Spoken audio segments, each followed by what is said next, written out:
Hubo un tiempo en que la tierra era nueva. Los árboles aún susurraban el eco de la voz de Dios, los ríos fluían como cristal, y el ser humano caminaba sin vergüenza.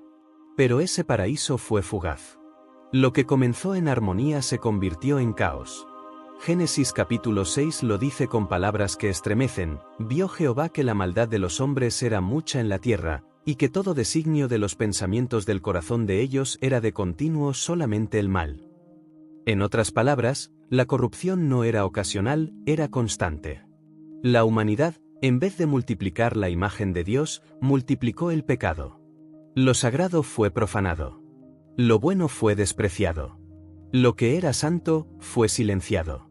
La violencia se hizo costumbre. La inmoralidad, cultura. Y aún más perturbador, los hijos de Dios, una referencia a seres celestiales, probablemente ángeles caídos, tomaron para sí a las hijas de los hombres. De esa unión nació una generación híbrida, gigantes llamada Nefilim. Hombres de renombre, sí, pero también hombres de oscuridad.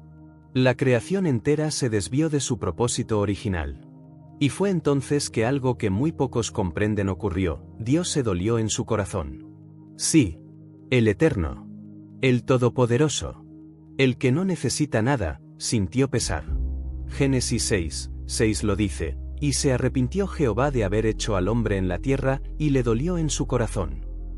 No porque se equivocara, sino porque lo amaba. Porque vio en lo que se convirtió lo que había formado con sus manos. Y entonces pronunció juicio: destruiré de sobre la faz de la tierra al hombre que he creado. Iba a empezar de nuevo. A limpiar la corrupción con agua. A reiniciar la historia. Pero en medio de esa generación perversa, había uno. Uno solo. Su nombre, Noé. Un hombre justo. No perfecto. Pero sí obediente. Dice la Escritura que Noé halló gracia ante los ojos de Jehová. Y eso cambió todo. Dios le reveló el plan. No en sueños vagos, sino con instrucciones detalladas. Hazte un arca de madera de gofer. Cúbrela con brea. Dota su estructura de dimensiones específicas. No era simbólica. Era real. Un refugio ante la catástrofe inminente. Y Noé obedeció. Durante décadas, construyó. Martilló. Predicó. Advirtió. Y fue ridiculizado. Porque el juicio de Dios siempre parece locura, hasta que llega.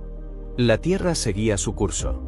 La gente se casaba, se daba en matrimonio. Los mercados seguían funcionando.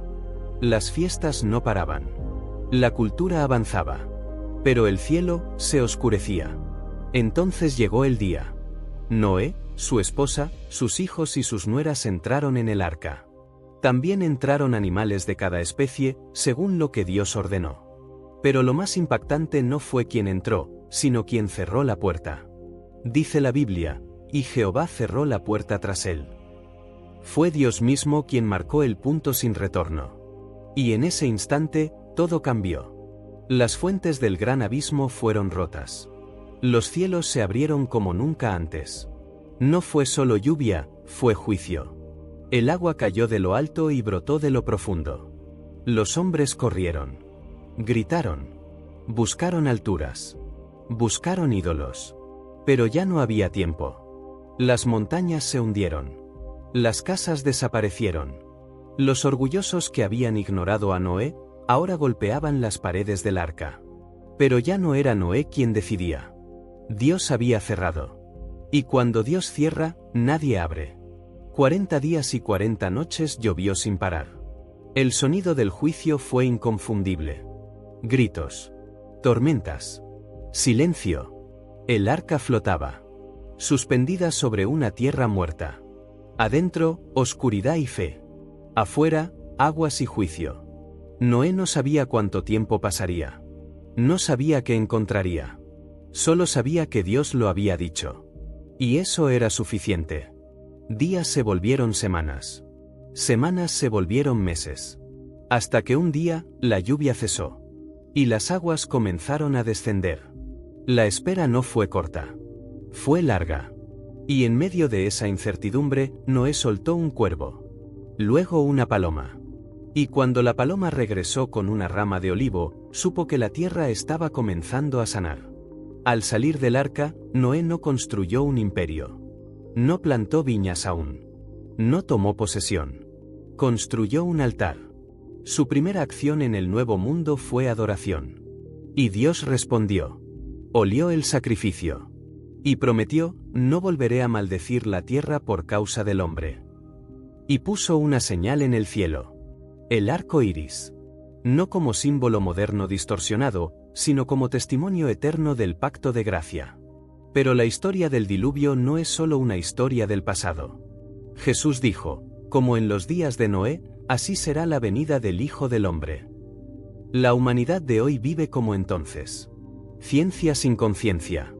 Riqueza sin reverencia. Progreso sin propósito. El pecado ha sido legalizado, celebrado, institucionalizado. El juicio vendrá. Esta vez no con agua, sino con fuego. Pero también hay un arca hoy. No hecha de madera. Hecha de sangre. Cristo es nuestra arca. Él es la puerta. Y mientras el mundo ríe, celebra y se burla, la puerta sigue abierta. Pero no lo estará para siempre. La historia del diluvio es advertencia, sí. Pero también es esperanza. Dios no se complace en destruir. Se complace en salvar. Noé creyó y fue salvo. ¿Tú? ¿Estás dentro o fuera? No habrá excusas. La gracia está aquí, pero requiere decisión.